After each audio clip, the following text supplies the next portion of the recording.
Scott, I want to give you the floor and ask you to share some thoughts from, your clients, companies that, you're working with. What are some things that are happening from a centralization standpoint, which we open a conversation with today? And also, what do they do? What are some great things that they do for on-call, if you know of? What I advise my clients to do is to perform a holistic analysis of their portfolio. I'm working with a company right now that has both owned properties and third-party managed properties, and therein lies the rub. For companies that are only handling their own properties that are owned by a central entity ownership situation, that works fine. There's usually never any pushback. People can definitely work in the pod mentality, as has been mentioned. But when you've got clients that say, no, you're not taking my maintenance guy to do that. He works for our property. We need him available for our work. That's part of really the confusion. But as I've shared with many of these folks along the way, I'm like, well, I can appreciate that mindset. I don't necessarily agree with it based on my years of experience. Here's what I'm going to say. When the proverbial stuff hits the fan with you, where are you going to turn? Who are you going to call? If you're working in this, we are a team versus I am an entity mentality, then what you can do is you can really shine.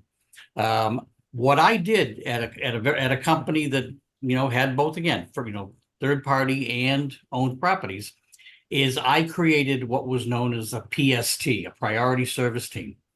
And every property included a portion of the overall salary for these 4 technicians to go out to properties on an assignment basis based on priority. And that was its own separate budgeted line item in the salary. It said PST and an amount, whatever the amount. It didn't say John, Jack, Mike, and Peter. It just said PST and the amount. And we took the average of all of the salaries. We amortized it over the course of a year. We affixed the 38% overhead and benefits. We came up with a number. And then when people called up and needed some priority assistance, there was a team ready to roll at all times. Now, they had full-time jobs at other properties. But when this happened, all of the payroll allocations rolled up into that property. So the owners weren't getting, I'm getting Adrian's property, I'm getting Jason's property budget. No, I'm only getting what's actually being responded to in my budget. But I allocated that amount, and it's there as a cushion. And if we don't use it, that's great. You don't abuse it either. And I found that we improved our overall efficiency by over 40% during the first year for this company. And we proved that it was also helpful that if somebody was on call, and let's say they lived a little bit of a distance away, I tried not to assign anybody who lived more than 20 miles away. But if they did, they had an option to go to the site. And, if they're on that weekend call cycle, let them do some of their hours there for the site. Let them do some of the projects at the site and start chipping away at the backlog. And, that too lent itself to, okay, well, I'm not just on call for the weekend. I'm also helping to turn a unit. I'm going to be dealing with the PM on the HVAC system. I'm going to handle all of these other smaller tasks.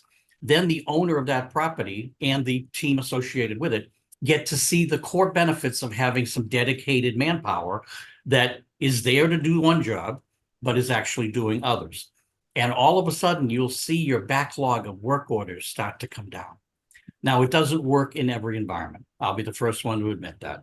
But if you have the geographical capabilities of creating these teams, these pod teams, then I would say, show the return on investment to everybody, because the biggest pushback might be the ownership entities, or as Jason said, some of the biggest pushback can be the staffing. Mm-hmm. They don't feel, well, why should I go bail, Joshua out because, he's been, doing a, adequate job at his property, but I do an exceptional job at mine. Why are we going to do that? Well, because like Vince Lombardi said, there is no second place. And together we all achieve more.